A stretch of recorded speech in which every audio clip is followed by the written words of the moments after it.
Hola, buenos días, soy Nico.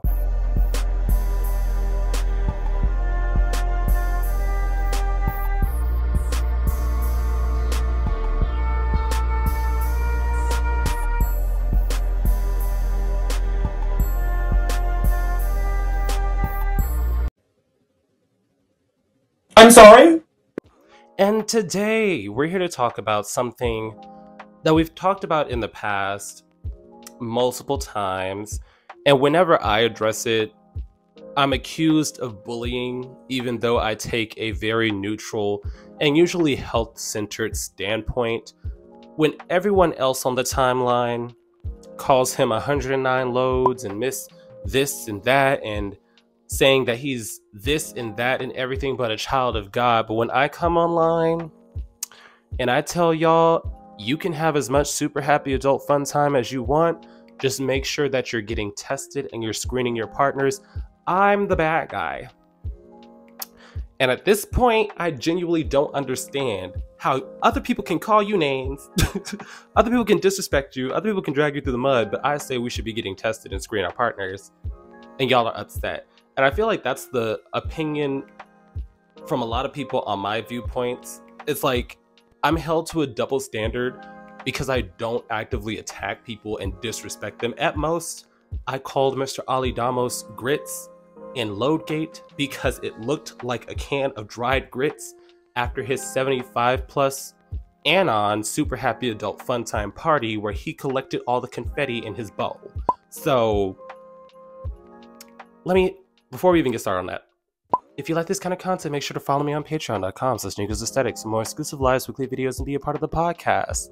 I say that because YouTube has been demonetizing me recently just because I do talk about more controversial topics. So if you do enjoy this kind of content, make sure to check out the Patreon with different tiers depending on how much you want to give back to the channel. But let's get started. So the situation with Ali Damos, aka Grits, aka Loadgate, aka Miss 109 Loads, however you have been addressing him, is basically that he went to Dallas Pride because it is Pride Month and that usually involves a lot more gay parties, which is centered around super happy adult fun time. He went to Pride and collected 109 confetti shots. And when I talked about how this was an unsafe sexual practice, a lot of people joined the conversation being intellectually obtuse, saying, what is safe sex really? And I'm not even one of those people that tells you you have to use a contraceptive every time you have a super happy adult fun time interaction, but you should at least be getting tested and screening your partners. And the fact that this is always an anon dumping situation is where I'm usually like, you're not being safe and you're being inconsiderate to the people around you that you are incorporating in it. I feel like the top should also be held accountable. I'm not only going to hold him accountable because they're also dumping and then spreading whatever to the next party.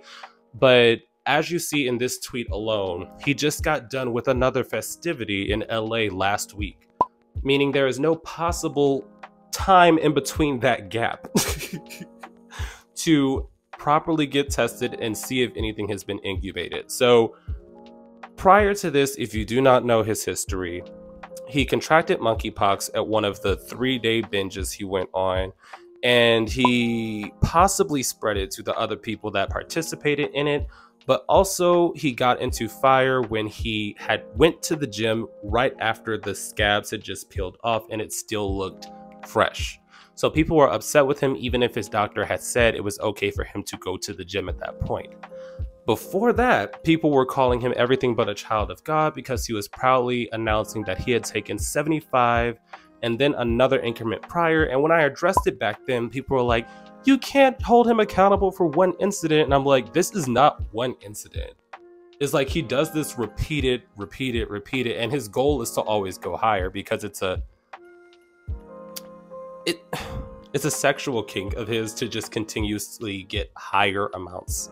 And I understand he does OnlyFans and or just for fans, so it does incorporate his income. But at the same time, I just want to make sure that y'all are having fun, but taking your sexual health into accountability. because you only get one body, and at the end of the day, your sexual health is your responsibility. So that's why at the beginning of this conversation, I had to say, I'm not only going to blame him for the situation, because if anything happens, the tops willingly participated. Like, you walked into a room, saw a hole filled with grits, and then continued to dump in. So I'm not saying anyone is an innocent party. I'm not saying anything's going to happen from this particular situation, because in the past, he talked about how being a super happy adult fun time party bottom usually involves a high risk of contracting STDs and or STIs, and it is inevitable. But you should just take time for your body to heal and let the antibiotics process, meaning that this has happened before. I understand that he has argued with me about that, but I'm like, girl, you said it. Like, I inserted the tweets where you said it. I have no reason to come online and lie. I have no reason to come online and exaggerate the truth. So in this particular situation, I hope he had fun. I hope I hope you didn't catch anything, just because you should be able to enjoy yourself. But at the end of the day, my message still stands. And I believe that you should all get tested regularly, screen your partners. And if you're having unprotected, super happy adult fun time, you should seriously look into PrEP. Just because it may not prevent other STDs and STIs, but it will highly reduce your chance of contracting HIV. So once again, I hope you all have a very good Pride Month.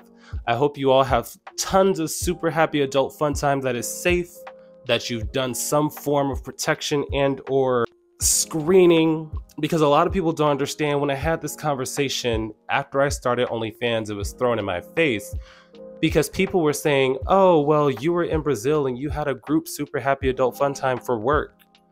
And once again, I have to reiterate, before you film in Brazil, you get tested. Like, that's what a lot of people don't understand. I practice what I preach. I've been on PrEP since I was 19. You know, I actively get tested.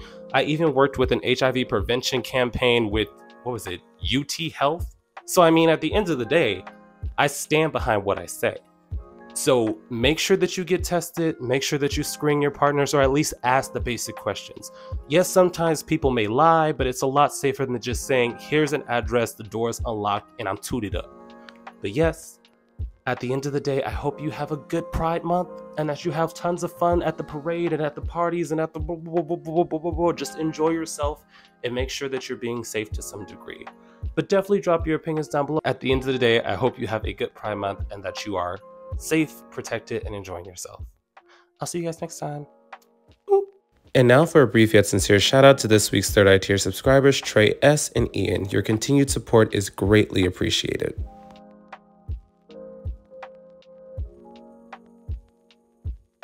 And this week's live stream discussion is going to be another virtual hangout because unfortunately I do not have my recording equipment with me in LA, but I will be back in Houston to pack and have it soon. Until then, see you next time.